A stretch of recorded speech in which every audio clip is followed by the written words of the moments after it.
This is Tony Poulos at Managed Services 2010 here in Hong Kong. One of the good things about coming to conferences like this is you get to meet some of the industry leaders and the thought leaders at that. Today I have with me Jaymi McManus, who is the Marketing Director Asia for Telstra International. Jaymi, welcome. Great to have you here. Tell me, firstly, what do you see as the current trends in managed services? Yeah, well, managed services in the Asia-Pacific region we're going through some really exciting times at the moment.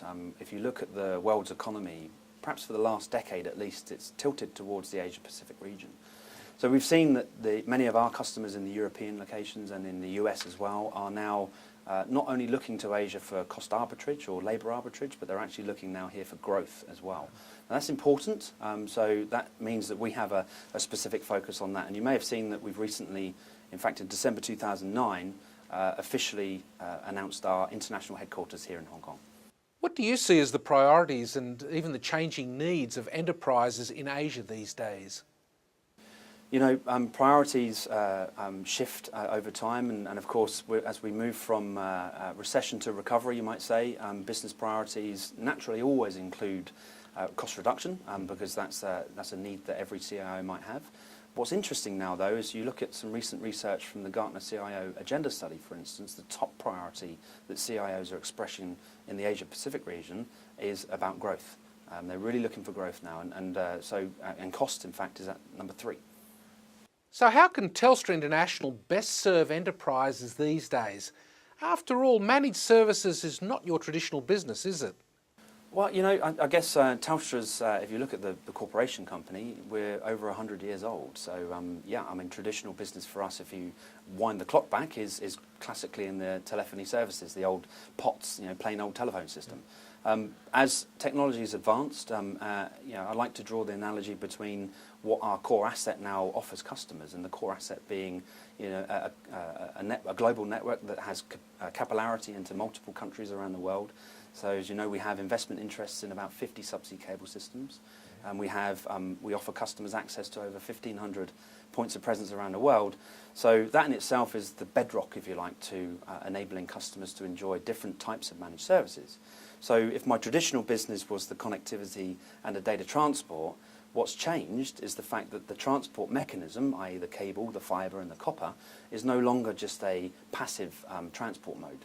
It actually brings itself to life. It is now application aware, if you like. So we can deploy things like class of service across that to help customers prioritise different types of communications that will be transported across the link, to make sure that if you're making a phone call from Hong Kong to New York, that the quality of that phone call is maintained. Or, of course, more recently, with video empowering people to have even more you know, collaborative experiences, you know, high-def video conferencing as delivered by Cisco Telepresence, you know, needs a smart network, and that's what we do. And what is Telstra's strategy in serving the Asia-Pac market? So Telstra's managed service strategy for Asia Pacific is nothing less than simply to be the leading provider of Asian-based managed network services. So it was a bold statement. We believe that we've had you know, 4 or 5 successive years of strong double-digit growth. In fact, last year we welcomed another 20% lift in new customers to the business, and really we're being very successful in helping predominantly Asian-based businesses grow across Asia and out from Asia, and then equally with the European and US-based businesses come into Asia. So really, we are an Asian specialist. Jaymi, I've been wanting to ask this question for a long time. What do you see as the difference between managed services and cloud computing? I think there is, Tony. I think, you know, if you like, I try and convey this idea of a continuum, which starts with DIY, do it yourself. And as you move along the DIY continuum, you move to a managed network service. So that might be where someone like Telstra International looks after some routers, provides some, you know, some proactive service. But then you move into slightly more comprehensive managed ICT services, which starts to bring in some of the customer data center equipment. But then customers might say, well, you know what, can you run that for me as well? And they move then into what we might classify as virtualization. Now, virtualization is really where the hotspot is for the entire spectrum of those services at the moment, because the the cost out opportunity for customers in consolidating their data centres. In Asia, for instance, it tends to coalesce around Hong Kong and Singapore because of the regulatory stability and the access to labour. But there is this end game, if you like, of moving towards cloud computing, which is somewhat of a panacea, if you like, of putting all those things I've just talked about together in one flexible, agile, use it as I need it, pay for it as I use it offer.